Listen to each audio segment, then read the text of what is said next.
Hello friends, તમારા બધાનું સ્વાગત છે મારી ચેનલ કેપી હોમ ફૂડ્સમાં. હેલો ફ્રેન્ડ્સ, તો આજે આપણે બનાવીશું મસ્ત એવું કંકોડાનું શાક. અત્યારે તો માર્કેટમાં કંકોડા બહુ સરસ મળે છે અને કંકોડા આ સિઝનમાં જ મળે, એટલે સરસ કંકોડાની સિઝન છે અત્યારે. તો તમે એકવાર ચોક્કસથી એવો ટ્રાય કરજો, બહુ સરસ બનશે. તો ચાલો આપણે રેસીપી શરૂ કરીએ. કંકોડાનું શાક બનાવવા માટે આપણે અહીંયા 250 ગ્રામ જેટલા કંકોડા લઈ લીધા છે. મેં અહીંયા કંકોડાને ધોઈને જ કોરા કરી લીધેલા છે. તો હવે આપણે એને કટ કરી લઈશું.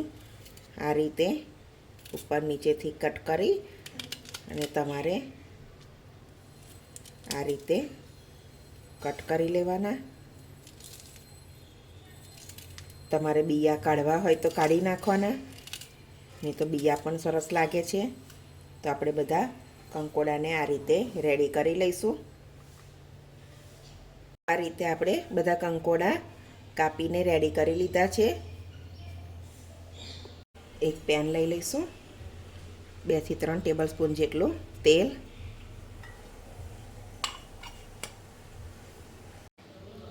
અડધી ચમચી જીરું લઈ લઈશું, 2-4 દાણા મેથી, થોડી હિંગ ઉમેરી લઈશું, મીઠા લીમડાના પાન, થોડી હળદર, બરાબર મિક્સ કરી અને કંકોડા ઉમેરી લઈશું.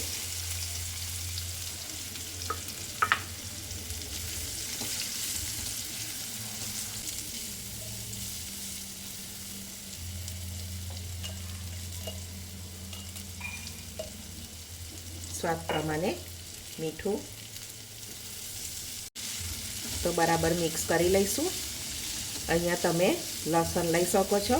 અહીંયા હું ભગવાનને ધરાવવા માટે બનાવું છું, એટલે હું લસણ નથી લેતી. અહીંયા આપણે ઢાંકીને એને થવા દઈશું. વચ્ચે વચ્ચે એને ચલાવતા જઈશું.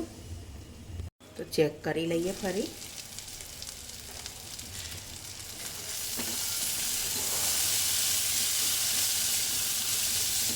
સરસ અડધા કૂક થઈ ગયા છે.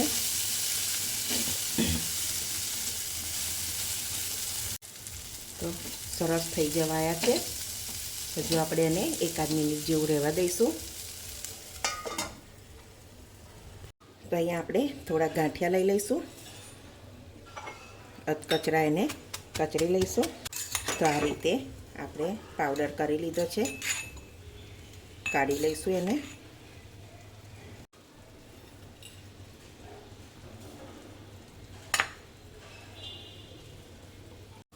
તો આપણે ફરી ચેક કરી લઈશું. તો સરસ ચડી ગયા છે કંકોડા.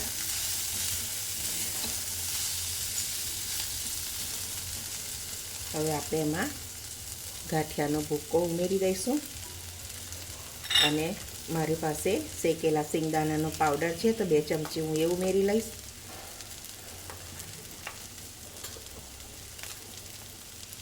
અડધી ચમચી ધાણા જીરું, 1 ચમચી લાલ મરચું. બરાબર મિક્સ કરી લઈશું.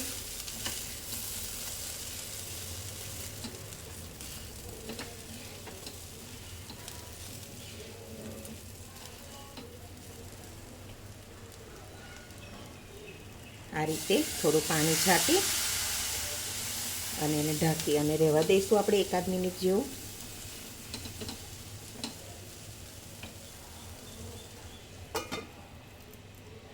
તો આપણે જોઈ લઈએ.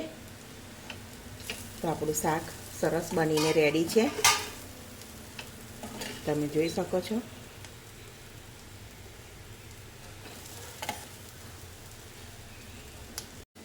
તો આપણે એને હવે સર્વિંગ બાઉલમાં લઈ લઈશું.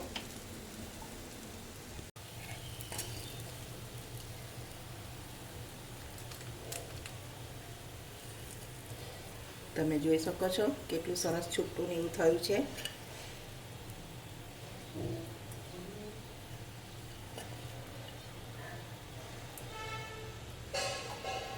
તો ફ્રેન્ડ્સ, આપણું કંકોડાનું શાક બનીને રેડી છે, તમે જોઈ શકો છો. તો તમે એકવાર જરૂરથી આવો ટ્રાય કરજો, બહુ સરસ બનશે. નહીં ભાવતું હોય તો પણ ભાવશે. અને જો મારી આજની આ રેસીપી તમને ગમી હોય તો વિડીયોને લાઇક કરજો, મારી ચેનલને સબસ્ક્રાઈબ કરજો. તો હવે મળીશું એક નવી રેસીપીમાં. ત્યાં સુધી બધાને જય સ્વામિનારાયણ.